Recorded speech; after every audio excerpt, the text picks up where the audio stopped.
Hey everybody, my name is Paul Lesden Jr., aka Boy Green. I'm the New York Jets digital reporter for Heavy.com. Welcome to my YouTube channel, youtube.com/Boy Green25, where it's New York Jets content all day, every day. And by the way, before we go any further, a couple of quick shout outs. First off, like the video, hit subscribe down below for all kinds of fun live streams, interviews, and of course, conversations just like this. And one more, make sure you check out the description down below for the Boy Green merch. You see this crazy beard, this crazy Jet stuff? Yes, support, excuse me, a Jets content creator. And you can do that in the description down below.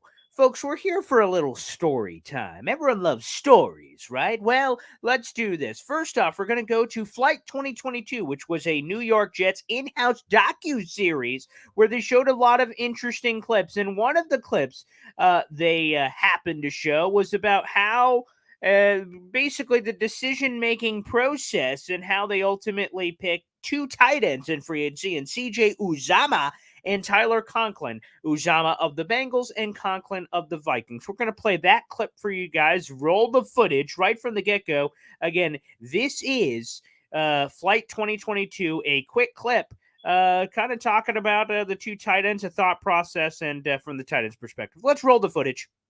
Feeling wanted and coaches having a plan for you is huge. And I just felt like I was wanted here and there was a plan for how it was going to be used. I was happy about the things that they had told me and how they're going to utilize me personally, but also just as a team, man. The chemistry looks like it's there. And again, a few pieces that we've already gotten, the sky's the limit.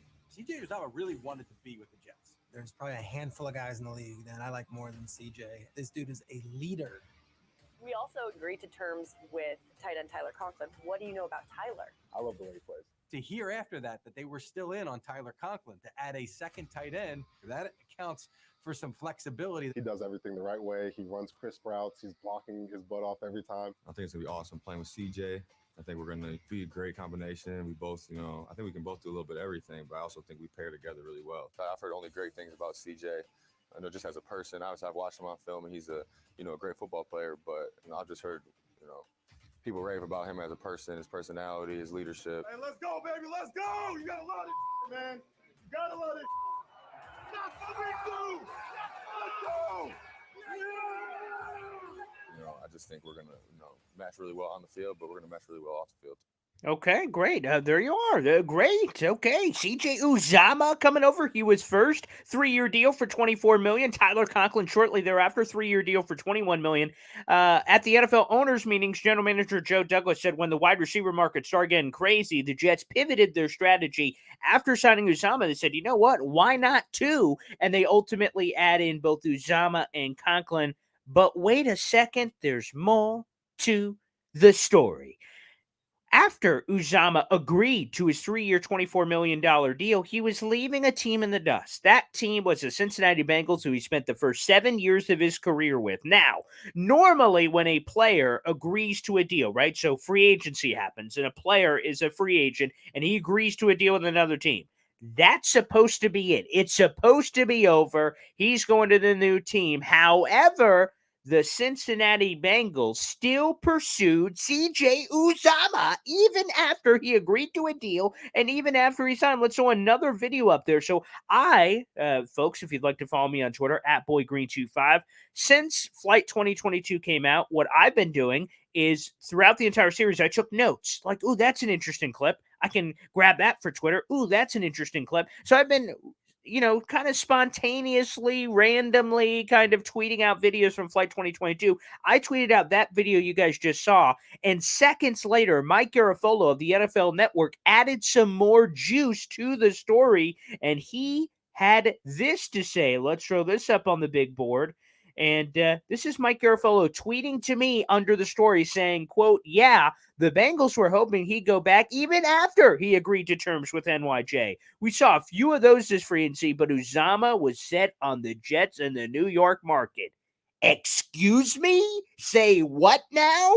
The Bengals were hoping Uzama would go back even after he agreed to terms? The Bengals tried Anthony Barras. They tried to Anthony Barras. And for Jet fans who don't know, and of course every Jets fan knows, but just for the sake of context in the story, a handful of years ago, Anthony Barr of the Minnesota Vikings had agreed to a deal. They were already talking about how they were going to present him, how he was going to sign a 5-year deal for $15 million plus per year. Now, the signing seemed kind of weird. They were going to sign a linebacker to be an edge rusher all of a sudden in the middle of his career and pay him unbelievable money to do so.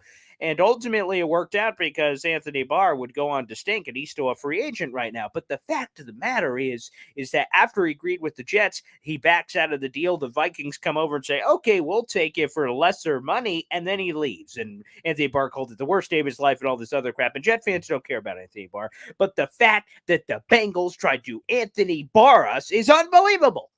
Because this should be exciting times. The Jets hit the reset button at the tight end position, having C.J. Uzomah, Tyler Conklin, Jeremy Ruckert, and heck, there's a couple other intriguing players who we've talked about on the channel before. Lawrence Cager, Kenny Yeboah. We've got some dudes, man. We've got some dudes. It's great that we've overhauled the tight end position because over the last decade, it's been a barren wasteland of crap and nothingness. And now, the Jets have Uzomah and Conklin. However, they almost didn't.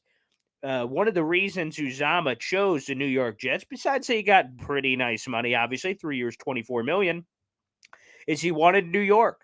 He obviously is a very colorful personality and probably has a future in broadcasting. And as we've seen with Bart Scott, Rex Ryan, Mark Sanchez, and countless others, Mike Tannenbaum and so many others, they've used New York as a launching point for the second phase of their career. Not sure, quite frankly, that Uzomah is thinking about that at this point, a little bit early there, but you always got to be thinking 10 steps ahead. So I'm sure that this was not purely football driven, although it was as well. He said he was sold a game plan by both Mike LaFleur and Robert Saleh about utilization. Tyler Conklin said the same thing in that earlier video. And Jet fans, that has to titillate you at home, knowing that the Jets offensive staff was able to convince multiple tight ends, Conklin and Uzomah, like, hey, boys, you need to come up here because we're going to throw the ball to the tight end early and often.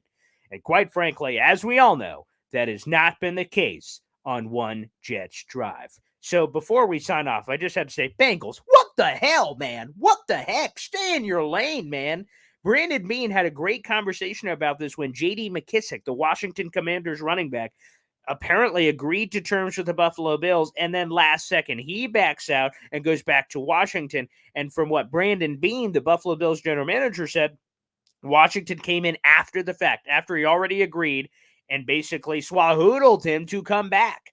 And Brandon Beane called it, kind of off base, and there's some connections between the Washington organization and the Bills organization. He was pissed. And I'll tell you, I would have been pissed if the Bengals came in after the fact, after he already agreed to a deal. Where's the gentlemanly agreement, man? It's screw the Bengals. And don't worry, we will get our revenge. The Jets play the Cincinnati Bengals in week 3. We already beat them with a brick last year, and now we will see if the New York Jets can do that again. Thanks, everybody, for tuning in for this quick video, and happy news because we ended up keeping Uzomah anyway. You can check out more about that story down below. As I said, I'm the New York Jets digital reporter for Heavy.com. The link to my story is below, so you can read the full column and hear all kinds of cool behind-the-scenes nugget on that story. Of course, like the video, hit subscribe down below for more New York Jets content, and of course, support the merch store, Boy Green, at Teespring. You can check that out below as well. Thanks, everybody. We got more coming up here on the channel, and I hope you can be here next time, right here, for a fun story, a live stream, or a good conversation. All that and more next time. See you later, folks.